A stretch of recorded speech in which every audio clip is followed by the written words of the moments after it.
who's got revelation can find you. So the reason why these knuckleheads keep finding you is because you're not lost. You do it from right here?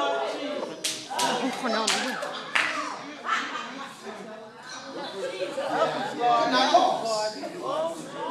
You want a good man? Get lost in God. Because he will at least have to get in God to find you. I like that. No, he found you at the club. I like that. He found you at a church conference. He found you at a gospel recording thing. You haven't lost it. The Bible says, first of all, who can find her? Here's the reason. Here's why you can't find her. Here's why you can't find her. Because her price is far above rubies. Not everybody in here got diamond. When your man wanted to marry you, he gave you a nice diamond. You know, you're so happy he bought you a diamond. You just, oh, it's a princess cut, it's laid out, 4 carats. It's a diamond. The engagement ring is only an accusation of a promise. It's not the actuality that he carried it out. It's just, this is to say, this is what I promised to do. But how many people put a promise ring on you, engaged to you, and didn't fulfill the promise?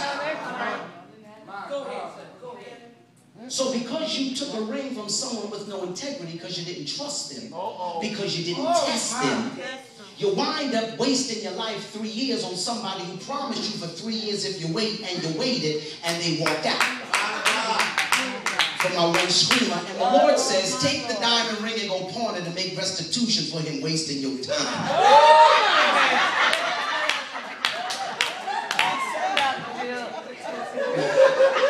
Let me say this so I can really get to what I came here for. So your price is far above rubies. Diamonds can be bought. How many here got a diamond ring? Any diamond ring, diamond bracelet? Raise your hand. Diamond anything. Raise it real high, real high. I wish I had. Now watch this. Watch this. Shoot. Who in here has anything ruby? Raise your hand. I wish I had. Ruby. One ruby. Watch this. Do you know normally diamonds are bought, but rubies are passed down from generation to generation? For my one screamer, please scream when I say this because it's going to help me preach. The reason why you can't find virtue in the house because no one trained to how to be virtuous. It's got to be passed down. She's raising herself. What are you talking about? You 18 with 3 kids by 5 different daddies. You ain't got no virtue in you. Ain't no virtue in there. Ain't no virtue there. That's not virtuous. That's not virtue. And now, when you get with a man, see, here's my problem. Being single, here's my problem. You were, I thought I was home.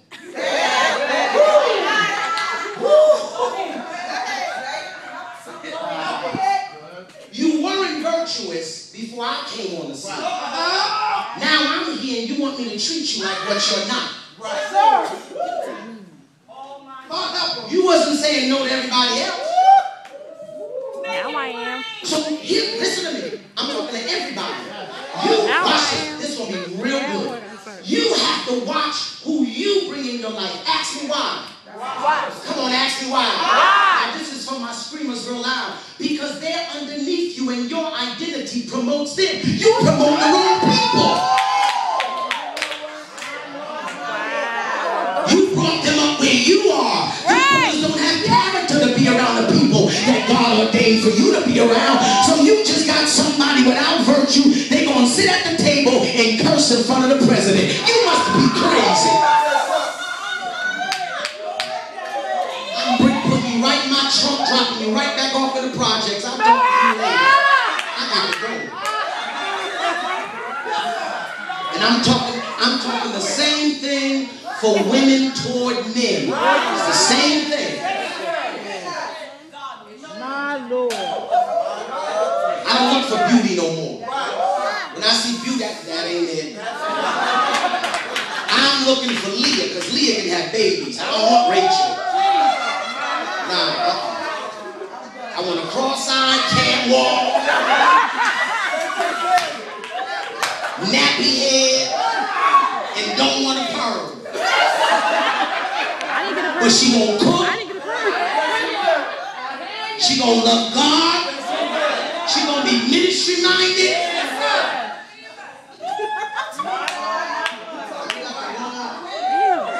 Now I really don't want to look like that. I'm just shooting out. I ain't stupid. Go ahead. Put these glasses on.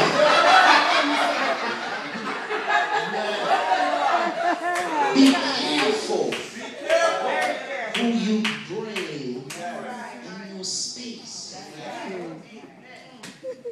God convicted me. He said, "You're looking for the wrong thing." You're looking for the wrong thing. You're looking for something that looks the part. Can't play the part. The reason why the woman, we can't find the virtues. The Bible said, "For the heart of her husband doth safely trust in her, that he has no need of spoil." Spoil means you satisfy me so much that I would do myself an injustice if I mess with anybody else. I want a whole package this time. Give God praise for your whole package.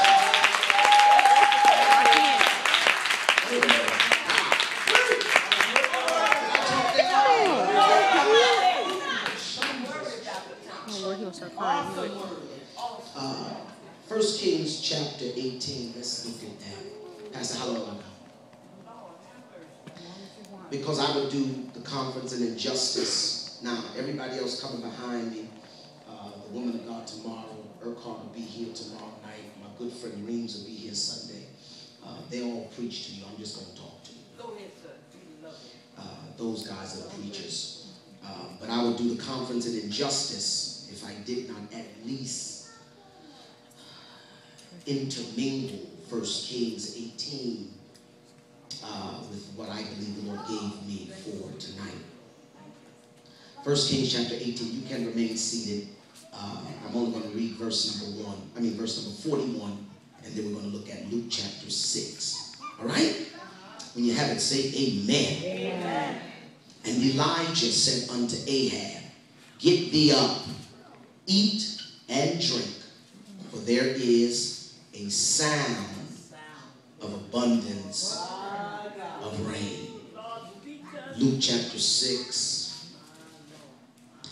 Luke chapter 6.